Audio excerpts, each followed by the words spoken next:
पनवेल बार असोसिएशनच्या वतीने आयोजित विधी व्याख्यानमाला 2024-2025 मंगळवारी संपन्न झाली। या व्याख्यानमालेत रेरा कायद्याची व्याप्ती आणि उपलब्ध संधी या महत्त्वपूर्ण विषयावर रेरा प्रॅक्टिशनर्स असोसिएशन पुणेचे अध्यक्ष ॲडव्होकेट निलेश शिरीष बोराटे यांनी मार्गदर्शन केले। पनवेल मार्केट यार्ड येथील श्री रामशेठ ठाकूर सामाजिक विकास मंडळ सभागृहात झालेल्या या कार्यक्रमात ॲडव्होकेट बोराटे यांनी रेरा कायद्याच्या विविध पैलूंची माहिती दिली आणि या क्षेत्रात वकिलांसाठी असलेल्या संधींवर प्रकाश टाकला। त्यांच्या मार्गदर्शनाचा लाभ पनवेलमधील अनेक वकिलांनी घेतला। या कार्यक्रमाचे आयोजन पनवेल बार असोसिएशनचे अध्यक्ष ॲडव्होकेट मनोज भुजबळ आणि त्यांच्या कार्यकारिणी सदस्यांनी केले होते। या उपक्रमामुळे वकिलांना रेरा कायद्याबद्दल अद्ययावत माहिती मिळण्यास मदत झाली। याच कार्यक्रमात ॲडव्होकेट विशाल पाताडे यांची बार काउन्सिल ऑफ महाराष्ट्र आणि गोवा यांच्या शिस्तपालन समितीवर सदस्य म्हणून निवड झाल्याबद्दल त्यांचा सत्कार करण्यात आला। यावेळी महाराष्ट्र आणि गोवा बार काउन्सिलचे चेअरमॅन ॲडव्होकेट विठ्ठल कोंडे देशमुख, पनवेल वकील संघटनेचे अध्यक्ष ॲडव्होकेट मनोज भुजबळ, उपाध्यक्ष संदीप जगे, सुनील तेलगे, सीमा भोईर, भूषण म्हात्रे, प्रशांत भुजबळ, संदीप बटवाल, नागेश हिरवे यांच्यासह अनेक मान्यवर आणि वकील मोठ्या संख्येने उपस्थित होते। एक ट्रान्सपरन्सी, अकाउंटेबिलिटी आणि एफिशियन्सी यावी एक इंडियाच्या रिअल इस्टेट सेक्टरमध्ये म्हणून हा रेरा कायदा तर खरं आणला गेला। अतिशय छोटा ॲक्ट आहे, 92 सेक्शन्स आहेत त्यामध्ये फक्त, आणि 92 सेक्शन असा म्हणतो की ते जे Maharashtra housing regulation and development act होता 2012चा तो रिपील झालेला आहे आणि त्यानुसार तो रिपील होऊन हा रिअल इस्टेट रेग्युलेटरी ऑथॉरिटीचा ॲक्ट जो आहे तो अस्तित्वात आहे। वास्तविक पाहायला गेलं तर तो जो पूर्वीचा ॲक्ट होता याच्या अगोदर म्हणजे Maharashtra housing regulation and development 2 act 2012 हा कधी रिपीलच झाला नाही। म्हणजे तो ॲक्ट येत असताना सेक्शन 56 असं म्हणत होता की त्याच्या अगोदरचा जो ॲक्ट होता मोफा हा त्याला रिपील करतात आणि मग हा महाराष्ट्र हाऊसिंग येणार। परंतु महाराष्ट्र हाऊसिंग येत असताना त्याची नोटिफिकेशनच कधी निघली नाही आणि ती नोटिफिकेशन कधी निघली नसल्यामुळं हा तो महाराष्ट्र हाऊसिंगचा ॲक्ट कधी अस्तित्वात झाला। त्यामुळं आजच्या तारखेला हा मोफा कायदा देखील अस्तित्वात आहे आणि रेरा कायदा देखील अस्तित्वात आहे। जसं मी मागाशी म्हणलं की बाबा हे 9वं वर्ष आहे आपल्या 2016ला जर धरला आपण कायदा अस्तित्वात आला। आता या 2016चा जो कायदा आहे हा यामध्ये प्रामुख्याने जर बघायला गेलं तर कायदा काय म्हणतो की बाबा एखादा प्रोजेक्ट जर रजिस्टर करायचा असेल तर तो मॅन्डेटरीली म्हणजे एखाद्याला प्रोजेक्ट जर चालू करायचा असेल, कन्स्ट्रक्शन जर करायचं असेल आणि त्याची जर विक्री करायची असेल तर त्याला मॅन्डेटरीली हे प्रोजेक्ट रजिस्ट्रेशन हे करणं गरजेचं आहे। मग आता हे प्रोजेक्ट रजिस्ट्रेशन करणं कुठल्या प्रोजेक्टला गरजेचं आहे? जे लँड एरिया आहे तो 500 स्क्वेअर मीटरपेक्षा जास्त किंवा एक साधारण 5000 स्क्वेअर फुटापेक्षा जास्त आहे आणि 8 युनिटपेक्षा जास्त आहे अशा प्रोजेक्टलाच फक्त रेरा रजिस्ट्रेशन करणं गरजेचं आहे। आता मधल्या काळामध्ये काही रेरा ऑथॉरिटीपाशी असे काही मॅटर्स आले होते ज्याच्यामध्ये लँड एरिया आहे किंवा मग युनिट्स नाही आहेत किंवा मग युनिट जास्त आहेत लँड एरिया नाही। तर रेरा ऑथॉरिटीने असं म्हटलं होतं की त्या टायमाला की नाही या दोन्ही कंडिशनपैकी कुठली एक कंडिशन जरी फुलफिल झाली तरी तो ॲक्ट जो आहे तो लागू होणार आणि त्या प्रमोटरने तो प्रोजेक्ट जो आहे तो रेरात रजिस्टर करायला। परंतु हे मॅटर जेव्हा ॲपिलेट ट्रिब्युनलला गेलं त्या ठिकाणी फुल बेंच बसला आणि 2 वर्सेस 1 म्हणजे 2च्या मेजॉरिटीने असा निर्णय दिला यामध्ये की जर दोन्ही कंडिशन जर फुलफिल करत असतील तरच हा कायदा म्हणजे प्रमोटरला तो प्रोजेक्ट जो आहे तो रजिस्टर करायला लागला किंवा मग नाही करायला लागला। मग आत्ताच्या मुवमेंटमध्ये जर हे दोन्ही क्रायटेरिया एकत्र बसत असतील तर रजिस्टर करतो फक्त। आता तो मॅटर जो आहे सबज्युडिस रेरा हायकोर्टमध्ये त्यानुसार पुढचं जे काही असेल त्या रजिस्ट्रेशन संदर्भात माझ्याकडे रिसेंट एक तुम्हाला सांग उदाहरण देतो की बाबा केस कशी हँडल केली पाहिजे।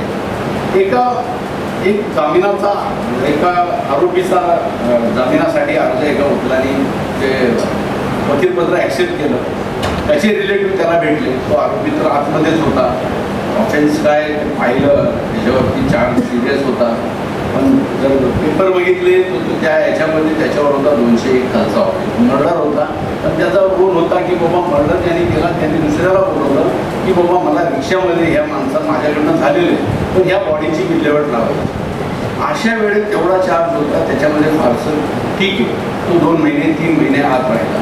त्याच्यानंतर त्यावेळेस त्या पक्षकार जे आहेत आणि वकील महाशय, मी मुद्दाम हा शब्द वापरणार, त्यांचं डील झालं त्याच्या नातेवाईकांचं त्यांचं की तुम्हाला पहिल्यांदा सेशन्स कोर्टात जायला लागेल, सेशन्स कोर्टात जर नाही झालं तर हायकोर्टात जायला लागेल, ते नाही झालं तर सुप्रीम कोर्टात. याची फी त्यांनी टोटल 1,50,00,000 सांगितली. आता ही फी सांगितल्यानंतर त्याला माहीत नाही आहे, त्या वकिलांनी जर त्यांचं म्हणलं ठीक आहे, त्यांनी सुरुवातीला काहीतरी थोडीशी अमाऊंट 50% पर्यंत पण घेत म्हणलं गॅरंटी. आता पक्षकार गॅरंटी देणारे असे पण वकील आहेत. म्हटलं ठीक आहे, आज मी सुद्धा आम्हाला 35 वर्ष होतात, 34 झाली म्हणून 32 33 झाले आणि 1 वर्षाचा फरक आहे.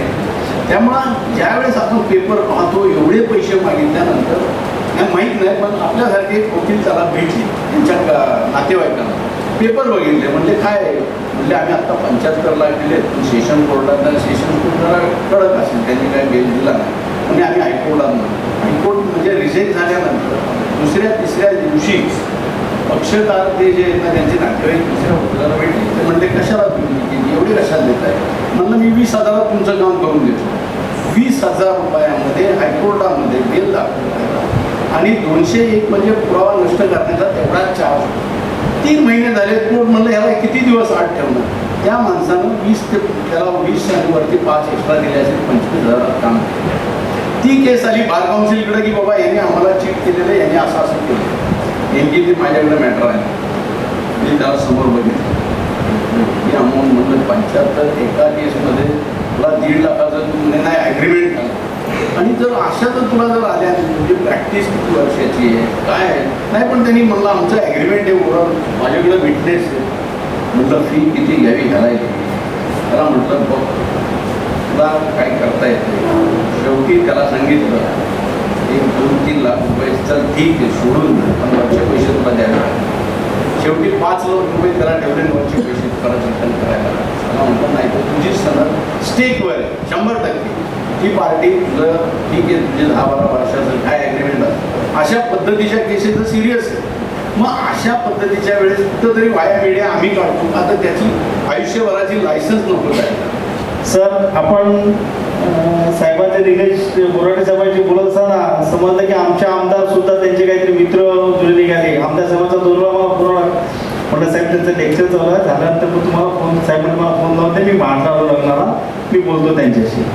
तर सगळी काय योगायोगाच्या गोष्टी आणि सगळेच आपल्या स्टेजवर आपले सगळे आहेत. आपण बोराटे साहेब आपण खूप चांगलं मार्गदर्शन केलं. रेरा हा छोटा कायदा असेल 92 सेक्शनचा तुम्ही बोलाल, परंतु छोटा असेल तरी त्यातल्या किरकोळ ज्या खाचाखोचा आहेत त्या तुम्ही खूप चांगल्या प्रकारे समजून सांगितल्या. मला वाटतं आमच्या काही भगिनींनी, आमची ते सुनबाई काही मित्रांनी खूप चांगल्या प्रकारे छोटे छोटे प्रश्न विचारून आपल्याला हे केलं. प्रश्न विचारून आमचे जितेंद्र मित्र त्यांनी एक विचारलं 12.5% नंतर 22.5% हे जे आता त्यांनी जो घेतो तो होलसेल मधला आहे. मला वाटतं सेक्टरच्या सेक्टरला नोटीस आले असेल, त्यामुळे त्यांनी तो प्रश्न विचारला. तुम्ही हे करा, त्यातून लिडरशिप घ्या, या लोकांचे काही प्रॉब्लेम असेल का सगळे आपले गाववाले तर त्यातून आज आपण बोलत म्हणून माझ्या पण लक्षात घ्या एवढ्या मोठ्या प्रमाणात तिथे नोटीस आलेले आहेत. तर तुम्ही सेटल करा, वाटलं साहेबांकडे जाऊ आपण, त्यातून काय मार्ग निघायचं असेल तर काय काढता असेल तर तो पण काढू आपण. वाटलं तर आमचे आपले संदीप पाटवाल आपले मित्र ते सुद्धा तुम्हाला त्यात मदत करतील, साहेबांकडे घेऊन जातील आणि आपण हा प्रश्न मिटवू. कारण सार्वजनिक प्रश्न आहे आणि तो मिटवायला पाहिजे, आपल्याला लोकांना मदत करायला पाहिजे. आपल्या सर्वसामान्य शेतकऱ्यांनी हा स्वतः प्रोजेक्ट केले. साहेब 12.5% पहिले सिडकोला प्लॉट मिळाला. सिडकोने शासनाने सिडकोसाठी जमीन केली, म्हणजे तुम्ही खारघर कामोटा गोवापासून जे बघा ते प्लॉट ते आमच्या शेतकऱ्यांना काय गेले सुरुवातीला माहीत नव्हतं. लाख रुपयांनी 5-5, 2-2 लाखांनी विकून लोक शेतकऱ्यांनी बिल्डरांना विकले. आता तो सर्व गेलं आणि आता 22% जी प्लॉट मिळाले आम्हाला एअरपोर्टला जी जागा आहे. तर मग काय केलं, आमच्या बरीचशी मुलं शिकलेली ग्रामीण भागातले शिकलेले मग विकायचे. पूर्वीचं बघितलं बा सगळंच संपलं आपलं आणि स्वतः डेव्हलप केले. कदाचित काय त्याचं नॉलेज नसेल काय नाही, पण स्वतः बांधले, स्वतः हे केलं. गौरवास्पद आहे. आणि त्यामुळे हा आता जो आमचे मित्र बोलले हा प्रॉब्लेम झाला असेल तर त्यामध्ये लागेल तर आम्हाला तुमची मदत लागेल एवढं निश्चित, आणि ती तुम्ही कराल ही मी तुमच्या वतीने सगळ्यांना ग्वाही देतो.